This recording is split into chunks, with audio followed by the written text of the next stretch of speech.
हाय प्यारे साथियों, तो आज आप सब कैसे हैं। होप यू गाइज आप सब अच्छे होंगे, ज़बरदस्त होंगे, मस्त होंगे। साथियों, आज का ये पहला क्लास है UPLT ग्रेड शिक्षक भर्ती की तैयारी का।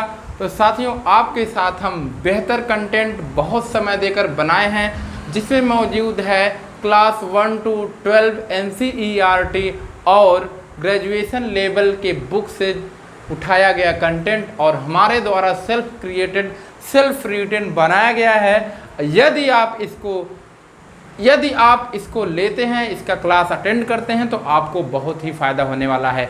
This is the original content. ठीक है साथियों, तो आइए चलते हैं आज के इस वीडियो में। जो आज हम आपको पढ़ाने वाले हैं वो एकदम क्रमबद्ध तरीके से पढ़ाएंगे और वो टॉपिक रहेगा वर्गीकरण। क्या रहेगा साथियों? वर्गीकरण। यानी आप लोग ये जानते हो कि बायोलॉजी में वर्गीकरण क्या होता है। What is classification. साथियों, क्या होता है? क्लासिफिकेशन यानी वर्गीकरण क्या है। तो यदि वर्गीकरण की बात करें तो साथियों, वर्गीकरण का तात्पर्य होता है वर्गीकृत करना या वर्गों में बांट देना, डिवाइड कर देना, समूहों में बांट देना। वर्गीकरण का मतलब समूहों में बांट देना। क्लासिफिकेशन जो होता है ये चीज़ों को सरल बनाने के लिए किया जाता है, चाहे वो किसी भी दशा में हो। जैसे हम यदि किसी कमरे में जाते हैं तो वहाँ पे ढेर सारी बुक्स रखी होती हैं, कॉपियाँ रखी होती हैं, तो उनको हम कैटेगरी वाइज कर देते हैं और जल्दी से हमको वो मिल जाता है। तो साथियों, हुआ क्या, साइंटिस्ट में बिना वर्गीकरण के जब स्टडी किया जा रहा था, जब किसी भी टॉपिक पर वर्क किया जा रहा था, रिसर्चेज किए जा रहे थे, तो उस समय हुआ क्या कि किसी भी जीवधारी के बारे में खोज करने के बाद जो डिटेल्स दिया जाता था साइंटिस्ट के द्वारा, वो अनुचित तरीके से था और उसका स्टडी कर पाना पॉसिबल नहीं होता था। तो वर्गीकरण की धारणा साइंटिस्ट में आई और तब से वर्गीकरण किया जाता है, जिससे अध्ययन की क्या हो, सुविधा हो और चीज़ों को जल्दी से प्राप्त किया जा सके। क्या किया जा सके साथियों? प्राप्त किया जा सके। अगर मैं बात करूं वर्गीकरण की परिभाषा की, किसकी बात करूं? वर्गीकरण की परिभाषा क्यों? तो जीवधारियों को उनके लक्षणों के आधार पर, जैसे कोई भी जीवधारी होते हैं, कितने जीवधारी ऐसे होते हैं कि जिनके सेम कैरेक्टरिस्टिक्स मिलते हैं, सेम लक्षण मिलते हैं। तो जो लक्षण मिलने वाले जीवधारी हैं उनको एक अलग समूह में, तथा जिनके लक्षण नहीं मिलते हैं उनके पैरेलल मिलने वाले जीवधारियों को एक अलग समूह में बांटा जाता है। यानी जीवधारियों के लक्षण के आधार पर उनको एक या अनेक समूहों में बांटना ही वर्गीकरण कहलाता है। अब साथियों, वर्गीकरण की यदि आवश्यकता की बात करें तो इस अध्ययन की सुविधा के लिए जातियों को एक तरफ और बिना जातियों को एक तरफ रखने के लिए, यानी वर्गीकरण की आवश्यकता पूरी तरह से कह सकते हैं सरलता को दर्शाता है। किसे दर्शाता है साथियों? सरलता को दर्शाता है। आइए चलते हैं पहले स्टेप से। तो वर्गीकरण किसे कहते हैं? सबसे पहले हम बात करेंगे वर्गीकरण किसे कहते हैं। तो जीवों को उनके गुणों लक्षणों के आधार पर समूहों में बांटना, जो कि मैंने बताया आपको कि जीवधारी के एक से ज़्यादा लक्षण होते हैं और एक से ज़्यादा गुण होते हैं। सबकी प्रॉपर्टीज, सबके गुण अलग अलग होते हैं। तो उनके लक्षणों और उनके गुणों के आधार पर उनको समूहों में बांटना। क्यों समूह में? इसलिए बांटा जाएगा कि जाहिर सी बात है, इतने ज़्यादा ऑर्गेनिज्म यहाँ पर हैं, इस पृथ्वी पर हैं, तो वे जो होते हैं कहीं ना कहीं एक दूसरे जीवों से मैच खाते हैं, तो इसलिए उनको समूहबद्ध आसानी से किया जाता है। तो जीवधारियों को उनके गुणों के आधार पर और उनके समूहों के आधार पर बांटना ही क्या कहलाता है? वर्गीकरण यानी क्लासिफिकेशन कहलाता है। जीवों को उनके गुणों के आधार पर, लक्षणों के आधार पर साथियों उनको बांटने की प्रक्रिया को हम कहते हैं वर्गीकरण यानी क्लासिफिकेशन।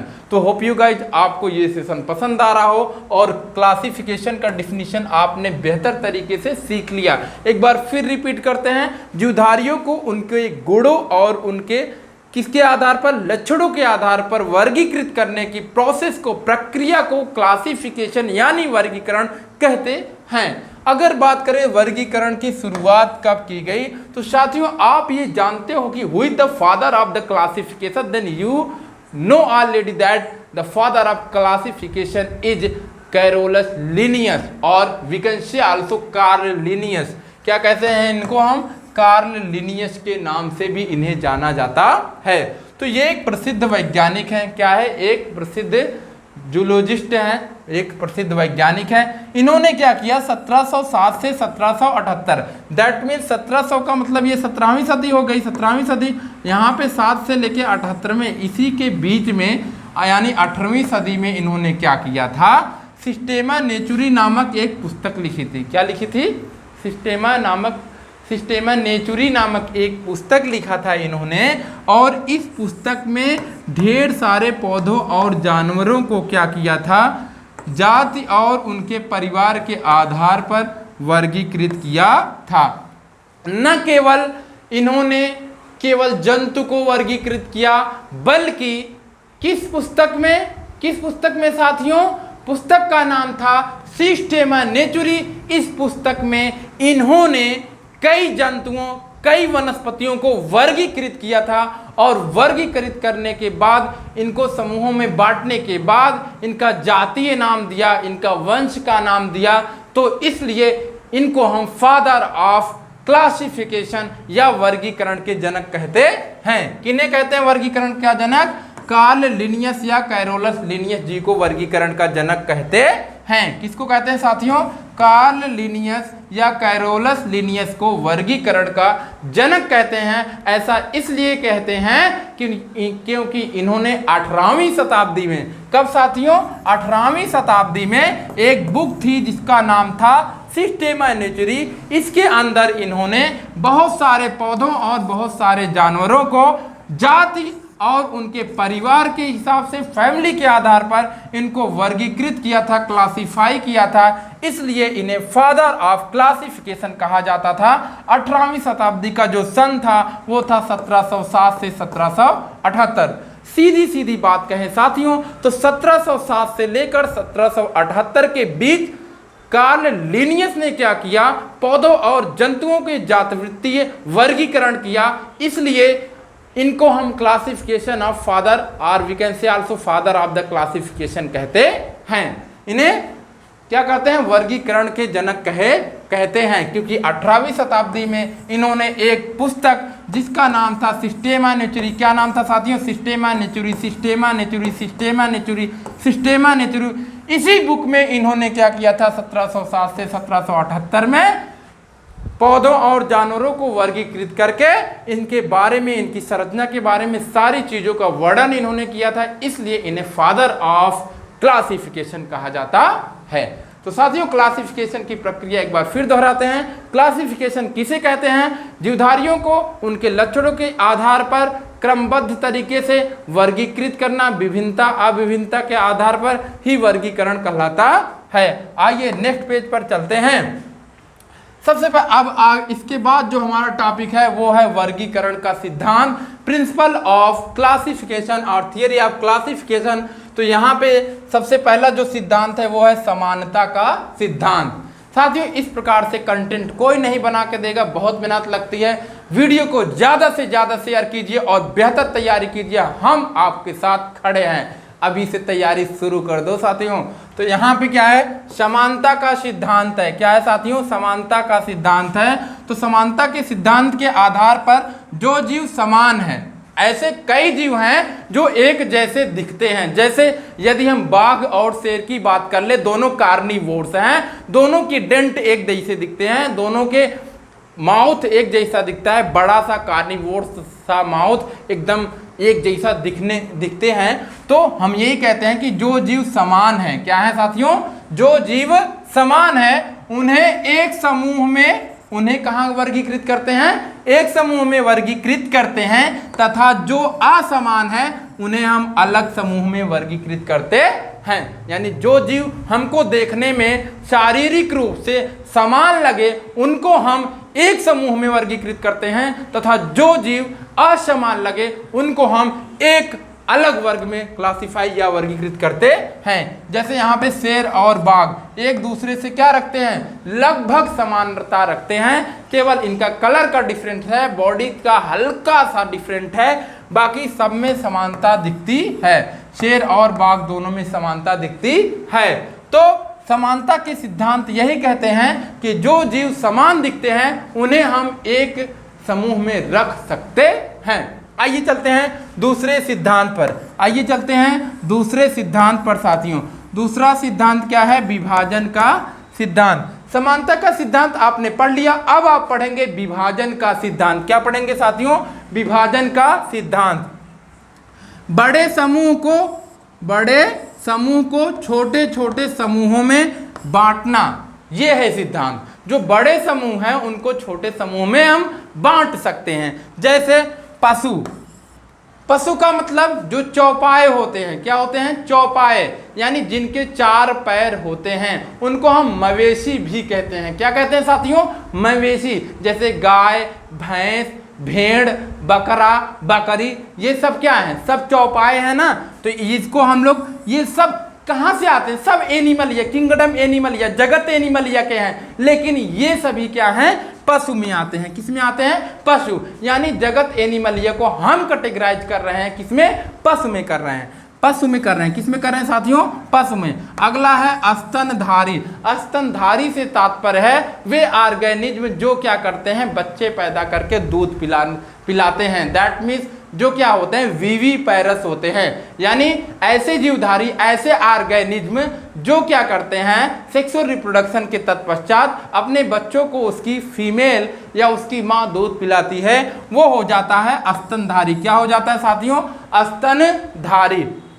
अब यहाँ पे अगला आता है पक्षी। चाहे वो पशु हो, चाहे स्तनधारी हो, चाहे पक्षी हो, सभी क्या हैं, ये सभी ही एनिमलिया किंगडम के हैं। सभी किसमें हैं, एनिमलिया किंगडम के हैं। लेकिन इनको हम क्या कर रहे हैं, कैटेगराइज कर रहे हैं कि नहीं कर रहे हैं, बोलो कर रहे हैं कि नहीं कर रहे हैं, जी कर रहे हैं। पशु को अलग कर रहे हैं, स्तनधारी को अलग, पक्षी को अलग और सरीसृप को अलग कर रहे हैं। पक्षी का मतलब एबीज, दैट मीन्स जो एग देती हैं, अंडे देती हैं और उड़ती हैं, फ्लाई करती हैं, जैसे गौरैया हो गया, है ना, ये सभी क्या है, पक्षियां हैं। क्या है, पक्षियां हैं। अब सरीसृप की बात कर लेते हैं, जो creeping type of the animal होते हैं, दैट मीन्स जो रेंग कर चलते हैं। जैसे आपने छिपकली देखा, क्या देखा साथियों, छिपकली देखा, सांप देखा, है ना, ये सभी क्या है, सरीसृप में आने वाले हैं। किस में आते हैं, ये सरीसृप में आते हैं। आइए चलते हैं अगले पेज पर। कहाँ चलते हैं साथियों, अगले पेज पर। साथियों मैंने इसलिए पहले से राइट कर दिया क्योंकि हमारे पास वो सिस्टम है नहीं, या मैं अगर टाइप करना चाहूँ तो मैं टाइप कर सकता हूँ, लेकिन बहुत ज़्यादा समय लगता है हमारे लैपटॉप से। तो हमने यही सोचा कि हम क्यों ना अपने खुद के हैंड राइटिंग के द्वारा आपको रिटेन में दूँ, तो इससे ज़्यादा बेहतर अपना नॉलेज यूज कर रहा हूँ। इसके बाद 1 से लेकर 12 तक की बुक यूज कर रहा हूँ, प्लस इसमें ग्रेजुएशन का बुक इंक्लूड करके आपको ये सिलेबस में कवर करा रहा हूँ। यानी पूछेगा कहीं नहीं से, पूछेगा यहीं से। इसके बाद मैं आपको MCQ भी बना के दूंगा, हैंड रिटेन MCQ सॉल्व करने के लिए तैयार रहो साथियों। तो अगला है समान वर्गीकरण का सिद्धांत। क्या है साथियों, समान वर्गीकरण का सिद्धांत। आइए चलते हैं समान वर्गीकरण के सिद्धांत पे। Principle of uniformity, that means सभी जीवों को एक समान नियम और आधार के अनुसार वर्गीकृत किया जाता है। कभी भी वर्गीकरण अगर किया जाता है, कहीं भी, कभी